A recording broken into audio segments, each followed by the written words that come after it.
So this, I think, a hiccup. So I'll be editing this video to merge both videos.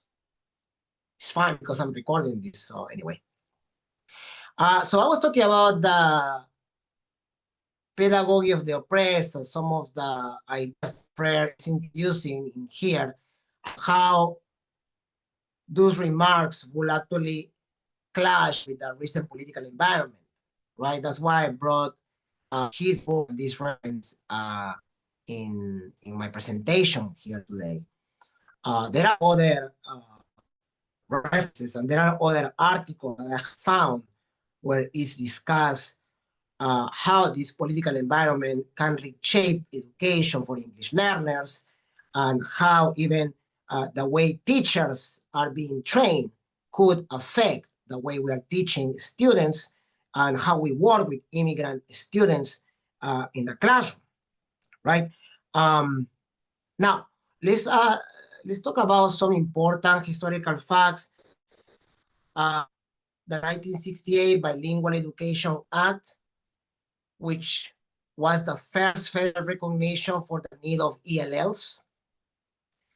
Then in 1974, where schools must take steps to help non-English. So it has been evolving, right? As we can see, 1968, 1974, and in between the 1990s and early 2000s, some states, right, they, no, I wouldn't say unfortunately, but they did pass measures to restrict bilingual education. And yes, unfortunately for the immigrant community, but it seems like they were trying to force an English-only immersion.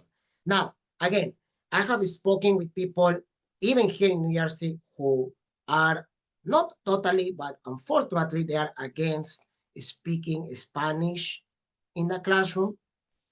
When that happened to me, it was in another school district, not where I am right now. And the reason they gave me was because an ESL classroom is a classroom where we are providing English as a second language instructions to students. Now, I did have arguments against this position because we had students who did not know any English. Now, that was an issue with the district because they didn't have a proper, up until now, they don't have a proper bilingual program in the high school level. I know they have slowly been implementing in elementary and middle school, but they don't have a bilingual program like we have in New Brunswick in that school district. Now, they can argue that they don't have a large amount of Hispanic students to create one, but the fact that you have classrooms where you have students who don't know any English and where you are supposed to be giving instruction of mathematics and complex terms in English only, that, in my opinion, was totally out of place. So I continued doing what I was doing, and eventually the administrator realized that the students were actually learning, because at the end of the day, that's what we want. And luckily, even the state understands this, because there are instances, depending on their proficiency level, but there are cases where students are taking the standardized tests, you know, the NJSLA, NJGPA, they can take it in Spanish. That's not always the case, as it should, but I know several students who have had their exams in Spanish. Because, again, are we testing them on how much English they know or the content? That is a subject of debate. Now, today, the federal law requires support for ELS, but states and districts decide how to provide it. Now, this is an example of what I was talking about, right? From one district to another, you can see the differences, right? And I noticed that immediately on my first year working in New Brunswick, where they have a well-established bilingual program. Now, do they have enough bilingual teachers? That's another point of discussions. We do have quite a few, but we have a large Hispanic population. And sometimes it might not be enough to cover all those needs, right? So it's a subject of debate for sure. Now let's go a little bit back more in history. And let's talk about German as a second language in the 1900s, right? In the early 1900s, before World War I, German was the second most spoken in the US. So we had communities, we had a whole bunch of German-based institutions where we had churches, magazines, and schools where everything was in German. So we have instances throughout history in the United States where we have been able to embrace another culture, and we have made a community, in this case, German people feel welcome, regardless of why they were in the country. Now, what happened is World War I, World War II happened, and then there was an anti-German feeling. And that pushed away any embracement, of course, and pushed away the whole idea of having German instruction or allowing German to be the second language, or even having schools or churches in the US teaching in German.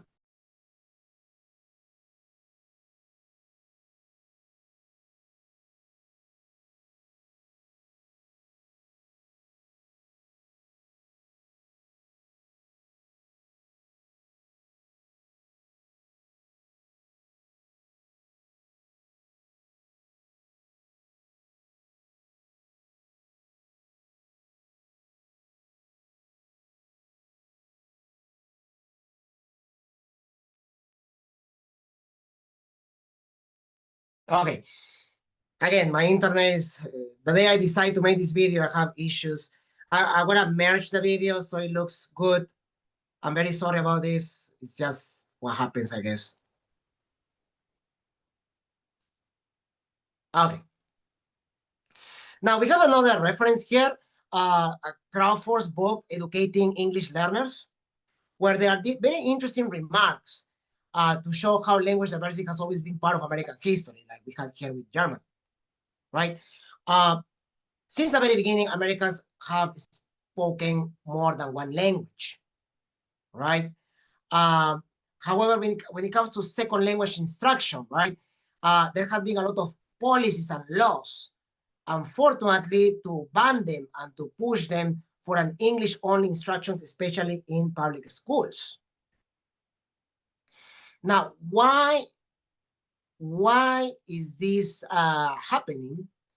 It might be because even teachers and administrators are not open to learn another language or to embrace another language, in this case, well, Spanish, right? It might be because they feel like students have to assimilate. And part of assimilation is to embrace an English-only education. But what I feel they forget is that if you are doing that, you are eventually not just removing their native culture, but you may be setting them up for failure, right? In my own experience, if you have students who don't understand English and you place them in a classroom where you are just trying to push an English-only education, the student is going to feel not welcome and is not going to be able to try his or her best.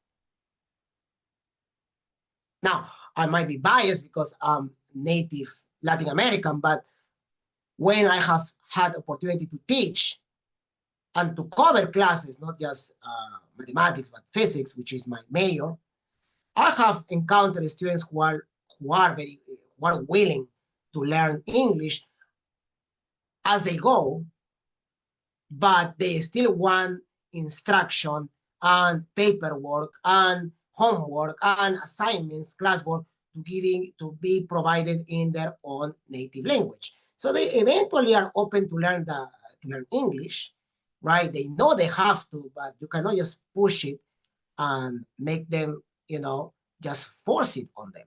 That's not how education works, or should work anyway. Now, in the readings from Crawford, you can also learn how important is bilingualism, right? To strengthen not just students in the classroom and give them access to a good education, but also to improve society. Yes, bilingualism. Why does it make society better? Because it expands the mindset of a person, right? Nowadays, in the era of technology and AI, we're going to be encountering, we're going to be facing situations where we meet people online, or we have to have conferences with people all around the world. And speaking more than one language is always an asset. And where and how is the best opportunity to learn another language? In a school, right? If English, Native Americans are mixed with ELLs or bilingual students, because at the end of the day, that's what happens. You have a mix happening in the schools, so they can learn from each other. That's how a bilingual student learns English, by the way. Not necessarily in the classroom, but by having everyday conversations with their peers. I remember that's one of the things that I was taught, or I was told to do when I traveled overseas, because I left my country when I was 20 years old. And I already knew English. I learned English back home, but I managed to learn even more and to feel more comfortable with the language as I spoke with people in an everyday situation, in the store, supermarket, friends that you make in university, not necessarily in the classroom, right? However, the debate, the policies, and red tape will always be there. And what is the red tape? Now that I just mentioned that, and I have it here in the slide. To become a bilingual teacher at least in New Jersey, was not easy. I had double thoughts about doing it, because even as a general education teacher, I was teaching bilingual classes. On my first year in New Brunswick, I had a bilingual algebra 2 class. Now, how? Because of the need. Now, if there is a need and you have a native speaker, it should just be easy to do a transfer, right? Mathematics is a transfer skill, right? Mathematics is the same anywhere you go around the world. I understand that being a bilingual history teacher may be a bit different, but even so, if you speak the language and you know the content, there shouldn't be an issue. But if you go and check, it's not easy and cheap. It's not cheap for sure to become a bilingual teacher, right? There are policies, there's red tape, and it seems like it's inherited in the average American not to try to speak or learn another language. Doesn't apply to all Americans, but unfortunately, it seems to be a common trait that I have encountered. And remember, as I said, I have traveled a lot, and at some point, I'm gonna bring that up to kind of explain what's going on and why certain decisions were made last year by the population, right? A lot of people think that the majority of Americans are against bilingual students, bilingual education, or embracing another language, or immigrants. And that might be the case for a small subset of Americans. But I think there is more going on, right? So let's watch this video now that we have this decision from the Department of Education to resign the guidance for educating English learners. So let's play this now. I'm gonna share my audio.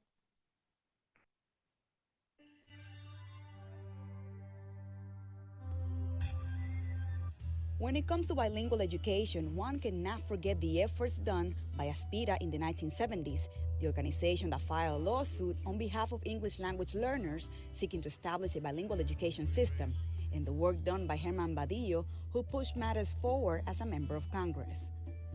I pushed to get on the Committee on Education because that's what I wanted to do. And after a big struggle, I was able to get on the committee, which enabled me to push in the Elementary and Secondary Education Act of 1974 to get a real title that defined bilingual education. His efforts became the basis of the federal law for bilingual education and its funding for it.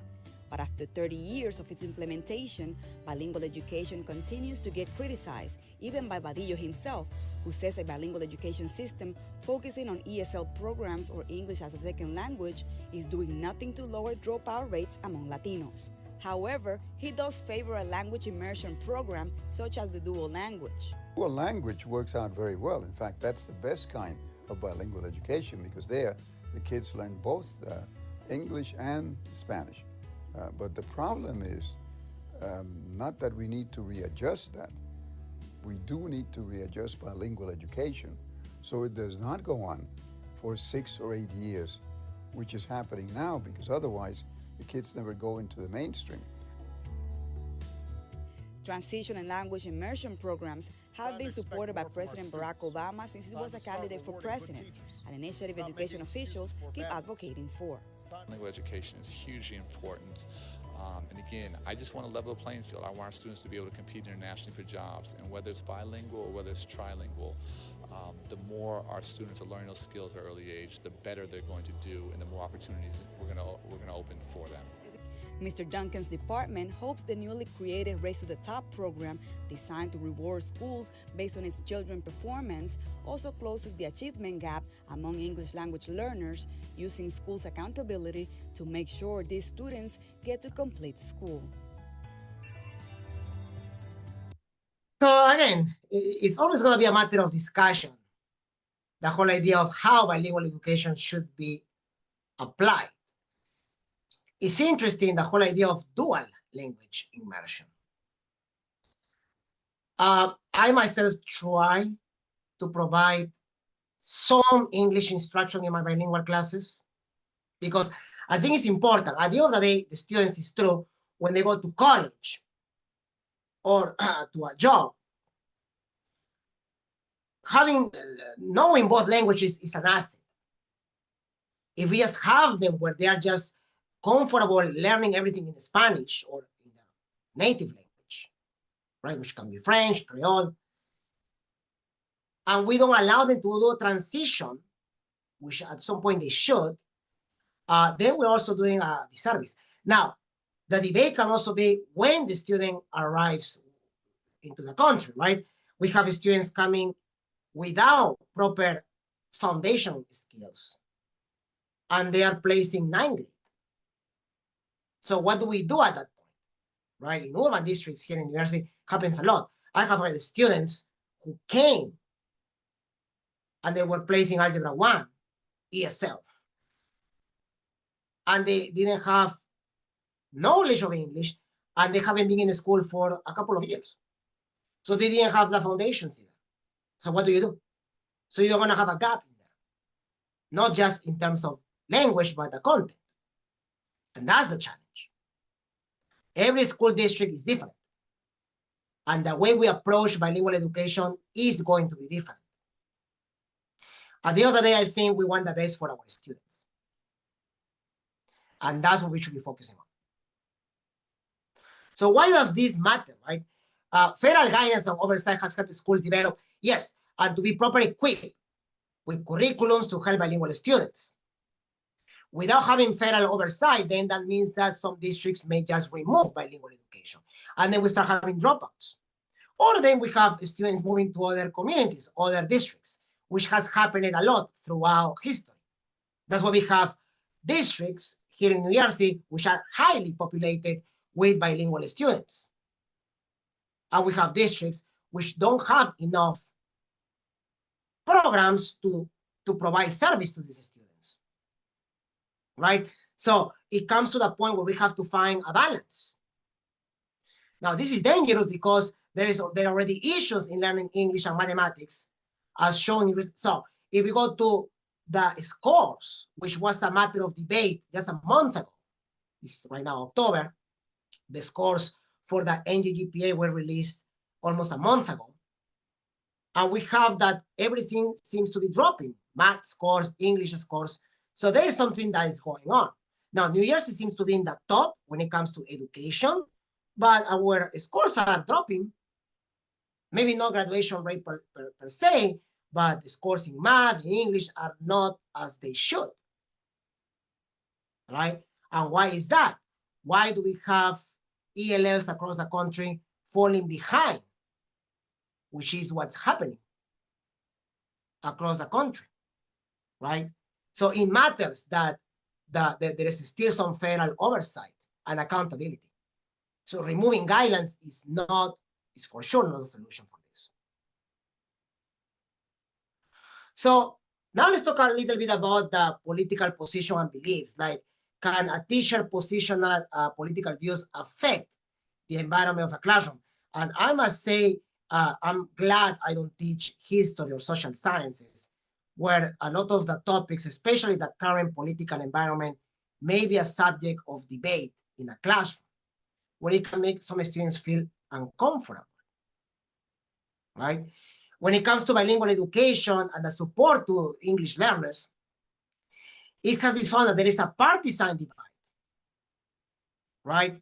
Where there are some teachers who support and some who oppose federal mandates that guarantee English learners the right to language acquisition, right? Do we have a situation where some educators are against the oversight and against some guidelines to teach English learners? Maybe. At least I haven't encountered that, but I have encountered administrators who are not as open to provide a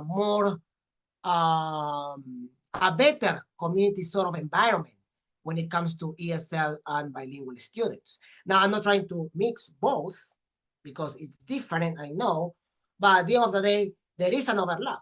At least in New Jersey, there is an overlap between bilingual and ESL. Why? Because a lot of students who are considered to be ESL do seem to belong in the bilingual group based on their knowledge of English, based on how they have been educated or they are being educated. So researchers focusing on English learners and immigrant students say educators' opposition of these mandates can negatively affect educational experiences. Yes, if you have teachers who are openly disagreeing with mandates, then the way they're going to provide instruction, and this also involves administrators, is not going to be the best. And you're going to have issues when it comes to walkthroughs, observations, as I have heard in previous presentations or previous or other teachers that have spoken about this, right? Being in these bilingual courses have allowed me to meet people from different districts, and I haven't noticed that there are issues and there are still debates on how to provide bilingual education and what's the best way of doing so, right? So why does this matter? Because it matters since the role of an educator is to provide help and service to inspire students in the classroom. And they need to support those students. If the student doesn't encounter support to learn English and to have access to their education, then they will not have equal access when it comes to their education and to learn the language. And they will probably have to do it somewhere else, if they even try to do so. Now, let's go again to the political environment, right? Which has affected education in the last year or so, in terms of funding cuts, in terms of removal of programs and guidelines. This is also affecting colleges, where Hispanic service institutions are being affected by funding cuts that support English learners, right? Unfortunately, I feel that people who decided that this should be the way to go didn't realize that certain decisions were eventually also going to hit home. Some people that have or come from immigrant communities decided that the best way was to go with the current administration. And I'm totally apolitical. I don't like to talk about politics, but since I'm a bilingual teacher, I can see the effects. And I can see how some of those decisions last year are affecting the way we're providing instruction and the access to resources in the school and how this can affect our students in school, right? You see there a picture of my class, right? And I must say that working with ESL first and now bilingual students has been a great experience, right? We learn a lot from different cultures, and having them embrace and feel welcome and be part of this culture right, of the American education system is great, right? It's very satisfying to see how they slowly learn English, and at the same time they are advancing and meeting the graduation requirements, right? But then I have also encountered, as I have been saying in this presentation, some of the misconceptions among educators and administrators and even board members on how bilingual education and ESL education should be approached. There's issues with the staffing as well. Or if you are placing the right and qualified staff to be in charge of a certain class, it can be Spanish, it can be ESL, mathematics, history, physics, it doesn't matter. When I was teaching ESL algebra, right, as I mentioned before, speaking in Spanish was out of the question. At least at the beginning, I was told that. You know, eventually they realized that that was the best way to make sure these students were actually learning and feeling welcome in the class, right? So thinking about those prior experiences have made me realize the importance to highlight the needs and to correct the procedure and approach to teaching these classes. Because you learn as you teach.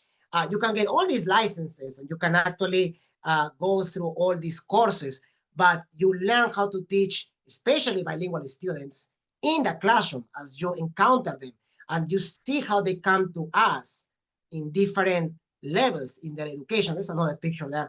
I wanted to share this at the end of my presentation because I have had great experiences sharing what I like to do in my free time. It's actually something that the students really like. We celebrate Hispanic Heritage Month. I myself celebrate Cinco de Mayo with my students. And I share things from Peru, from Argentina. We talk about soccer. So it's a great way to make them feel welcome and to make them feel like as part of the school community, right? I feel more comfortable and confident teaching a bilingual class than when I taught an ESL class in my first year in Orange. And why? Because the way the school works, the way the school has welcomed this or has this well-established program. Can it improve? Of course. But right now, I'm not just in charge of teaching bilingual geometry, but I'm also in charge of portfolio and graduation requirement. So I'm glad to work with these students to make sure they achieve and they can graduate and they can follow through and they can continue their education in college, trade schools, universities, or go to work. Here are some references that I have used. There are a couple of websites here where I found information about the current political environment, which now I'm going to finish talking about, right? I know this has been a quite long presentation, but I feel like I need to give some final remarks on why certain things are happening. And I think people were very upset with what was happening in the past 10 years, right? The decisions that had been made by people in the last election, I don't think they did it because they wanted to damage or change bilingual education or how we're providing instruction in schools, at least bilingual instruction, right? I'm pretty sure a lot of parents are happy with having their students learning another language, something that they probably couldn't do. But I think that decision was more in terms of what was happening with our culture, right? There is a lot of debate about certain opinions, certain ideas that some parents are not comfortable, or certain books that some parents are not comfortable that their kids are having access to in schools, right? I don't think it was immigration per se. And I've been saying this for a while. I think there are other topics that are not necessarily immigration and bilingual instruction that trigger people to make some decisions last November. I traveled to Texas, to Florida, I traveled to California in the last 2 years ago, yeah, 2 years ago, right? And I meet different people in conventions, as you can see here in my office, right? I talk about pop culture, movies, TV shows, and it seems that there was a breaking point where people were tired of what was happening and they wanted something to change. Unfortunately, the change has come with a lot of drastic decisions that may or may not start affecting the economy. I mean, right now I'm recording this video when there is a government shutdown, right? In less than a year, there have been a lot of decisions that have affected, in particularly immigrants, right? People with green cards, even citizenships, have been affected by this, right? And a lot of people that made these decisions, that voted for this, I know, I know people like that who didn't want that. They openly tell you that the main reason or one of the things they wanted to change was what was happening with our culture. And I'm referring more to cancel culture, to certain ideas that were being pushed in pop culture. Right? So I wanted to finish the conversation and this presentation with this. I'll be doing another presentation live in my other synchronous course. I hope that you guys enjoyed this presentation. I will be editing because of the connectivity issues I had, and I will have this ready to be uploaded. And hopefully you guys enjoy and can send me any questions you may have about this presentation. So see you all next time and have a great day.